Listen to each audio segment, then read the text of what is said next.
நீலமலை தொலைக்காட்சியின் நகர்வளப்பகுதி செய்திகளை வாசிப்பது மலைகளின் அரசி உங்கள் நீலமலை அன்பில். இன்றைய நகர்வள பகுதியில் நாம் பார்க்க இருப்பது திரைப்படத்தினுடைய நிகழ்வுகளை தொகுத்து வழங்கும் நமது சிறப்பு செய்தியாளர், ஒளிப்பதிவாளர், எடிட்டராக இருக்கும் பிரசாத் அவர்கள் இந்த பகுதியை நமக்கு வழங்கியிருக்கிறார். தளபதி திரு விஜய் அவர்களுடைய 69வது திரைப்படத்தை பற்றிய ஒரு முக்கியமான தகவலை தந்திருக்கிறார். இன்றைக்கு இளைய தளபதி என்று வர்ணிக்கப்படுகின்ற விஜய் அவர்கள் கடைசி படம் என்றும், அவர் அரசியலிலே குதிக்க இருப்பதால், அரசியலில் அவர் கவனம் செலுத்துவதால், இனி முழு நேர அரசியல்வாதியாக மாற இருப்பதால் இந்த 69வது திரைப்படம் தான் என்னுடைய கடைசி படம் என்று அறிவித்திருக்கிறார். அதனால் ரசிகர் பெருமக்கள் எல்லாம் இந்த 69வது திரைப்படத்தை ஆவலோடும் மிக விரைவில் எதிர்பார்த்து கொண்டிருப்பதாக தெரிவித்திருக்கிறார்கள்.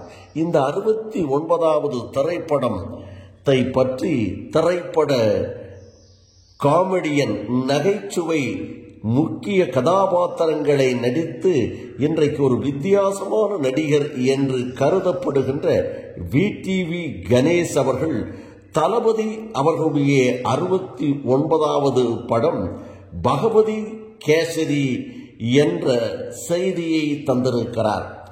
பாலகிருஷ்ணா அவர்கள் தெலுங்கில் நடித்து ஒரு சிறப்பான திரைப்படமாக, வெற்றி திரைப்படமாக இருந்த பகவதி கேசரி என்ற திரைப்படத்தை பாலகிருஷ்ணா அவர்கள் ஏற்று நடித்த அந்த கதாபாத்திரத்தை தளபதியினுடைய 69வது திரைப்படத்தில் தளபதி விஜய் அவர்கள் ஏற்று நடிக்க இருப்பதாகவும், அந்த படத்தை பற்றி இவர் சொல்லுகின்ற இந்த செய்தியையும் இந்த தகவலையும் நாம் பார்ப்போம். ఇది ரொம்ப ఇంపార్టెంట్ అమ్మా. అయ్యో అవునా అనిల్ గారు సార్ అవరు భగవంత్ కేసరి 5 టైం பார்த்தேன் Ganesh. I like the film. I want him to direct అని చెప్పి పిలిచి అడిగితే ఈయన రీమేక్ నేను చేయను అని చెప్పి వచ్చేసారు. నాకు అక్కడ 4-5 directors are waiting on the queue. ఆయన లాస్ట్ ఫిలిం చేస్తాను, ఈయన చేయడని చెప్పి వచ్చేది. But one way no I got more. Listen అది నేను చెయ్యను అని చెప్పి రాలేదు. సో అది అట్లా చెప్పలేదు. రీమేక్ అనేది కూడా అది వేరే డిస్కషన్ జరిగింది. సో విజయ్ గారికి మనకి అది వేరే డిస్కషన్ జరిగింది. అది పైగా ఓకే, అది చెప్పలేదు. ఎందుకు చెప్తున్నానంటే అంత ఆయనకి ఇష్టమైంది. దాని తర్వాతనే నేను భగవంత్ కేసరి చూశాను. Because I also acted in that film. ఎందుకు 5 టైమ్స్ చూశాను ఆయన చెప్పి నేను పోయి చూశాను. అప్పుడే ఆయన్ని ఆహా వీడు బాగానే చేస్తున్నాడు. இளைய தளபதி விஜய் அவர்கள் தன்னுடைய 10 வயதிலே இவர் வெற்றி என்று விஜயகாந்த் அவர்கள் கதாநாயகனாக நடித்து S.A. சந்திரசேகர் அவர்கள் இயக்கிய ஒரு வெற்றி திரைப்படம் தான் வெற்றி. அந்த திரைப்படத்தில் 10 வயதில் சிறுவனாக இவர் திரை உலகத்தில் முகத்தை காட்டுகிறார்.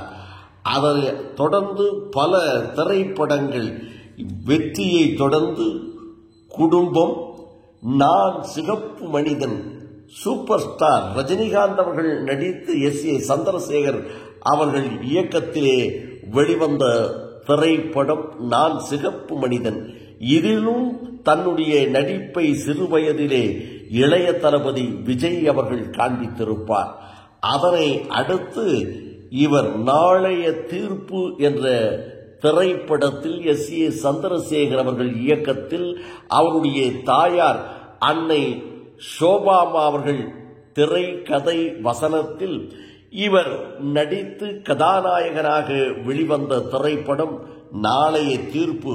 நாளைய தீர்ப்பை தொடர்ந்து மாணவன், விஷ்ணு, தேவா, கோயம்புத்தூர் மாப்பிள்ளை என்று பல்வேறு திரைப்படங்களிலே நடித்து இவருக்கு விக்ரம் அவர்கள் இயக்கிய S.A. சந்திரசேகர் தன்னுடைய தந்தை அல்லாமல் வேறொருவருடைய இயக்கத்திலே நடித்த ஒரு திரைப்படம் பூவே உனக்காக. அந்த பூவே உனக்காகத்தான் இளைய தளபதி அவர்களுடைய மாபெரும் வெற்றி திரைப்படமாக அமைந்தது. அதற்கு பிறகுதான் தந்தை அல்லாத வேறு இயக்கனுடைய இயக்கத்திலே நடிக்க தொடங்கினார் இளைய தளபதி விஜய் அவர்கள். விஜய் அவர்களுடைய பூவே உனக்காக மாபெரும் வெற்றி படமாக அமைந்தது. அதனை தொடர்ந்து விஜய் அவர்கள் ஏராளமான திரைப்படங்கள், அத்தனை படங்களும் வெற்றி திரைப்படங்களாக அமைந்து அவருக்கு இளைய தளபதி என்ற ஒரு பட்டத்தையும் கொடுத்து நகைச்சுவை, அதிரடி, ஆக்ஷன் என்று பல்வேறு கதாபாத்திரங்களை ஏற்று நடித்து தமிழ் திரையுலகத்தில் மறுக்க முடியாத ஒரு நடிகராக, சிறப்பான நடிகராக, இளம் நடிகராக, நடிக்கக்கூடிய ஒரு நடிகராக இவர் நடித்து அந்த சிறப்பையெல்லாம் பெற்று இன்றைக்கு தளபதி 69வது திரைப்படத்திலே நடித்துக் கொண்டிருக்கிறார். இந்த திரைப்படம் தெலுங்கு படத்தினுடைய ஒரு பகுதிதான் என்று சொல்லப்படுகிறது.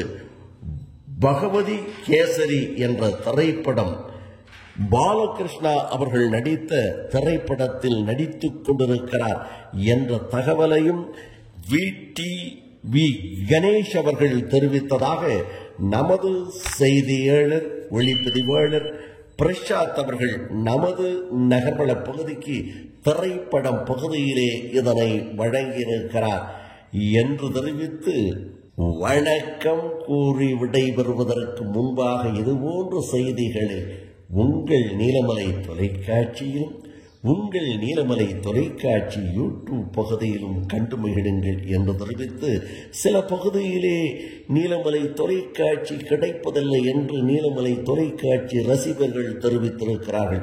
அப்படி கிடைக்காத இடத்தில் உள்ளூர் கேபிள் டிவி ஆபரேட்டரிடம் அன்போடு சொல்லுங்கள், அன்போடு அணுகுங்கள். நீலமலை தொலைக்காட்சி நல்ல நிகழ்ச்சிகளையும் உள்ளூர் செய்திகளையும் உன்னதமான நிகழ்ச்சிகளும் தந்து கொண்டிருக்கின்ற அந்த நீலமலை தொலைக்காட்சி எங்களுக்கு வேண்டும் என்று அன்போடு கேளுங்கள்.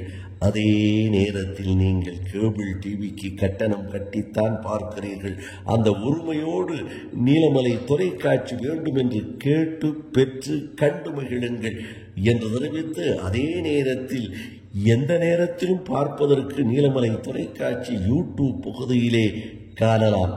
அதில் இதுவரை நீங்கள் அங்கத்தினராக மாறாமல் இருந்தால் உடனடியாக NMTV யூடியூப் பகுதியிலே சென்று சப்ஸ்கிரைப் செய்து பெல் பட்டனை அமர்த்தி நீங்கள் அங்கத்தினராக மாறினால் இனி என்ன எப்போது வேண்டுமையானாலும் கண்டுகளிக்கலாம் என்று தெரிவித்து நகர்வள பகுதியில் வணக்கம் கூறி விடைபெறுவது என்றென்றும் உங்கள் நீலமலை அன்பில்.